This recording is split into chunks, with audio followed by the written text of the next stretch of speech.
안녕하세요. 콘텐츠와 관련돼서 그 5G에 대한 다양한 기술들을 전달드리는 오늘 네 번째 시간입니다.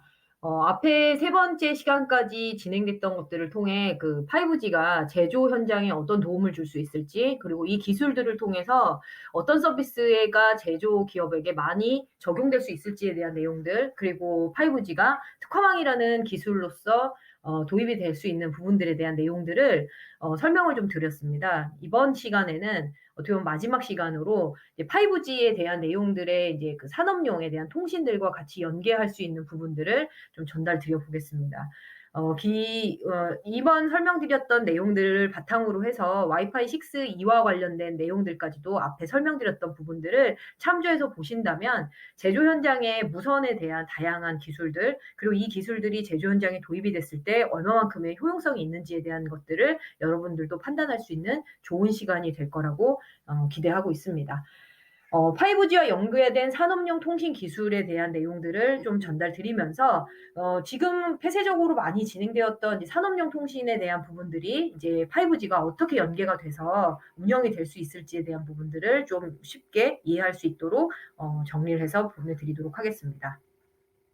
지금 보시는 페이지에서 보시는 것처럼 이제 5G는 산업용 데이터를 연결하기 위해서 수집 기술에 대한 표준화가 굉장히 중요합니다. 우리들 흔히 얘기하는 상호 운용성이라는 얘기들을 많이 얘기를 하는데요. 즉 이제 산업용 통신을 통해서 나왔던 설비들, 로봇들 이런 설비에 대한 것들이 결국은 데이터가 유의미하게 수집이 되기 위해서는 산업용 통신에 대한 부분의 이해가 좀 있어야 될 거고요. 이 산업용 통신에 대한 이해가 있어야지만이 우리가 흔히 얘기하는 무선과의 연결을 어떻게 효율적으로 할 수 있을지에 대한 내용들도 이해하는 데 도움이 되실 겁니다. 지금 보시는 것처럼 우리는 정부에서 굉장히 많은 데이터 기반으로 지능형 공장을 추진하기 위해서 데이터에 대한 수집 표준화에 대한 내용들을 많이 논의했었습니다. 실제로도 R&D를 통해서도 많이 작업이 됐고 스마트 공장 보급 확산 사업 내에 OPC UA가 적용이 될 경우에는 가산점을 주어질 정도로 그만큼 산업 데이터에 대한 표준 운영성에 대한 관심이 굉장히 높은데요.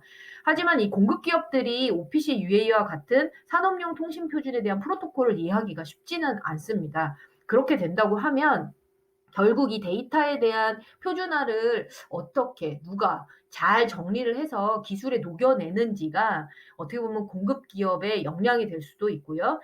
실제로 이 기술들이 제조기업에 도입이 됐을 경우에는 제조기업 입장에서는 확장성에 큰 도움이 될 거라 판단은 하고 있습니다. 우리가 흔히 얘기하는 저는 개인적으로 제조 데이터를 통해서 활용할 수 있는 기술의 끝판왕은 디지털 트윈이라고 얘기하는데 결국 디지털 트윈도 데이터의 싸움이라고 생각을 합니다. 데이터 현장에 있는 부분들에 있는 데이터들을 얼마나 실시간으로 효율적으로 모아서 그 데이터들을 활용해서 사이버 공간과 매핑하는 기술들이 잘 구현될 수 있을지가 가장 중요한 관건인데요. 그러기 위해서는 수집 데이터에 대한 표준화가 반드시 논의가 되어야 되고 이 기술에 대한 부분들의 이해도가 굉장히 높아야 된다는 것들을 말씀드리고 싶습니다. 이제 결국은 산업용 통신과 상호 운영성에 대한 앞전에 말씀드렸던 내용처럼 결국 산업용 통신이라고 얘기하는 제조 산업 현장에서 운영되는 로봇이나 장치 컨트롤러의 데이터들을 바탕으로 실시간 제어와 모니터링을 위해 사용되는 산업용 네트워크를 산업용 통신이라고 얘기합니다.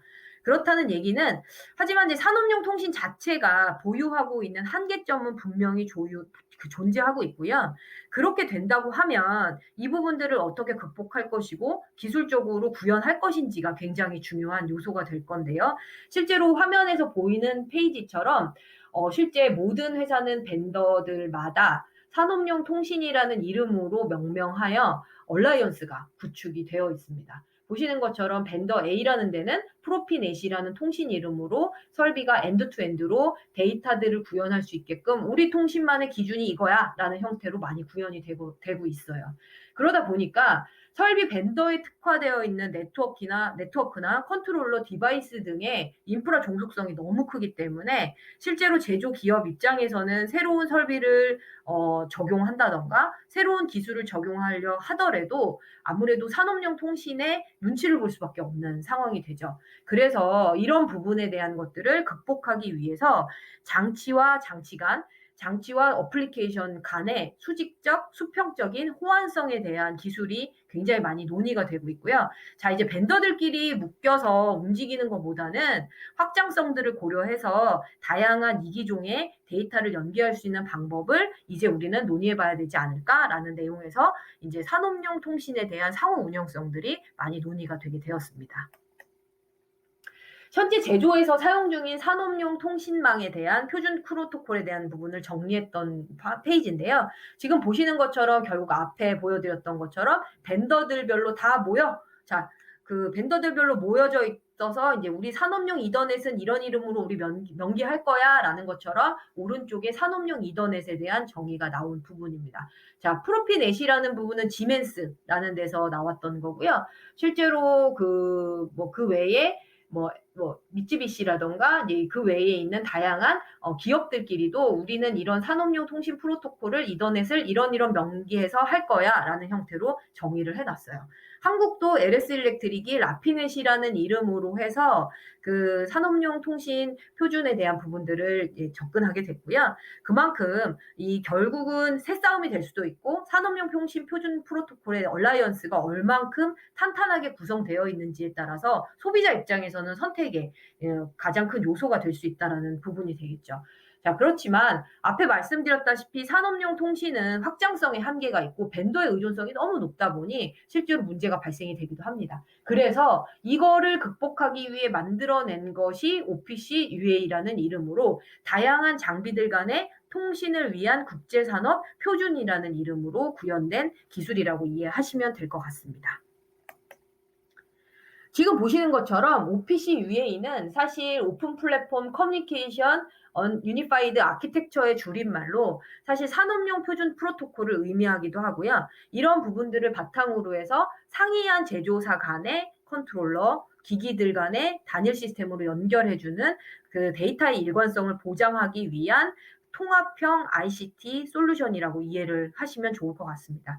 실제로는 OPC UA를 적용하기 이전에는 각각의 설비와 기기가 데이터 타입이 매우 다르고 통신 방식이 다르다 보니까 연계하는 데는 너무 어렵고 그러기 때문에 돈도 많이 들고 SI를 할 수밖에 없는 구조가 되었는데 OPC UA가 적용되다 보니 실제로 공장 기기 간, 장비 간 연동이 상호 운용성에 대한 표준 기술로서 연계하다 보니 특정 브랜드에 종속되지 않아도 데이터들을 수집하는 데 큰 도움이 된다. 그렇게 되기 때문에 결국 스마트 공장 플랫폼을 적용하기 위해서는 이기종 그리고 다양한 설비에 대한 다양한 유형에 있는 데이터들을 상호 표준 운용성을 기반으로 해서 연계할 수 있는 OPC UA가 필수 기술 요소가 됐습니다. 그래서 효율적으로 데이터 수집을 위해서는 데이터 표준화 연계가 반드시 필요하고요. 앞서 설명드렸다시피 OPC UA와 같은 산업용 표준 프로토콜이 그 역할론을 많이 진행하게 됐습니다. 결국 OPC UA가 기본 베이스가 되면서 AAS라는 자산관리 쉘에 대한 개념들 그리고 우마티라는 이제 이런 공작기기에 대한 그 데이터의 표준화에 대한 부분들 이런 것들이 각각의 장비들 산업군별로 정의가 되게 됐습니다. AAS에 대해서 간단하게 설명을 좀 드리자면 자산관리 쉘, 즉 우리는 어떤 규모로 어떤 형태로 자산을 운영관리하겠다, 데이터 기반으로 운영관리하겠다라는 일종의 정의서라고 이해하시면 되는데요. 제조기업은 공정별 라인 혹은 로봇 단위 그리고 이제 설비에 대한 부분들을 중심으로 기업이 정의한 유형에 따라서 확장성을 가지고 자산관리라는 개념으로 확장의 의미를 가져갈 수 있다는 게 자산관리 쉘의 가장 큰 의미 중에 하나입니다. 결국은 효율적으로 데이터 수집을 표준화 기반으로 연계한다는 얘기는 이 데이터의 확장성을 바탕으로 해서 데이터의 연계들을 기반으로 가장 효율적으로 유의미한 데이터를 수집할 수 있는 기반을 마련하겠다라는 게 이 데이터 표준 표준화 연계의 가장 큰 중요성이고요. 이 기반을 바탕으로 적용을 하게 되면 결국 기업은 그 외로도 설비가 투입이 된다던가 새롭게 구성하는 라인에 대해서도 확장성을 가지고 일관성 있게 데이터를 가져갈 수 있다라는 게 가장 큰 장점이라고 말을 할 수 있을 것 같아요. 자, 그렇다면 우리 이제 마지막으로 앞서 설명드렸다시피 산업용 통신에 대한 설명이 됐다면 이 산업용 통신이 과연 5G랑 어떻게 연계를 해야 될지, 그리고 이 5G와 연계를 할 때 어떤 부분에서 연계가 돼서 구성이 될 수 있을지에 대한 것들을 OPC-UA 파운데이션이라고 해서 있는 협단체가 있습니다. 앞서 설명드렸다시피 이제 프로피넷이라던가 뭐 라피넷 같은 이런 OPC-UA와 관련된 이제 그 협단체 내에 이미 기업들이 얼라이언스로 구성이 돼서 매년마다 새로운 기술들에 대해서 상호간에 논의를 하고, 이런 기술들을 운영하는 과정 내에 이제 5G도 5G 아시아라는 곳을 중심으로 해서 OPC-UA와 연계하여 산업용 통신과 5G가 효율적으로 연계할 수 있는 방안을 끊임없이 고민하고 있습니다. 지금 보시는 것처럼 OPC-UA는 가장 기본 베이스로 산업용 통신에 대한 엔드투엔드가 설명이 된다면, 결국 5G는 5G의 장점이라고 할 수 있는 기술들을 제조 현장 내에 무선에 대한 효용성을 기반으로 앞서 설명드렸던 TSN, 5G의 특장점을 OPC-UA와 연계를 해서 산업용이 유선과 무선의 조화로운 구성으로 연계할 수 있다라는 내용들을 쭉 설명해 놓은 부분들입니다. 결국 최종으로는 이제 클라우드까지 연계를 해서 그 산업용에 있는 데이터들을 운영 관리하고 이 데이터에 대한 부분들을 각각의 통신에 대한 것들을 바탕으로 운영할 수 있는 가장 큰 장점이다라고 설명을 드릴 수 있을 것 같습니다. 이렇게 마지막 시간으로 산업용 통신에 대한 내용까지 5G와 연계하는 부분들을 좀 설명을 드렸습니다. 아마도 이음 5G, 5G 특화망이라고 얘기하는 산업용 통신은 올해 많은 서비스에 대한 실증 모델들이 나왔고 약 한 9호 정도의 기간통신 사업자가 나오면서 아마도 23년도에는 더 재미있고 좋은 서비스들이 기업들에게 도움을 줄 수 있게끔 다양하게 도출될 것이라고 기대하고 있습니다. 여러분들이 기대하는 5G는 사실 어떤 기대치에 의해서 생각하고 계시는지는 사실 저도 굉장히 많이 궁금합니다. 하지만 이 5G와 관련된 기술이 제조 현장에 새로운 혁신을 가져올 수 있다라는 것들에 대한 확신은 저 또한 충분히 가지고 있고요.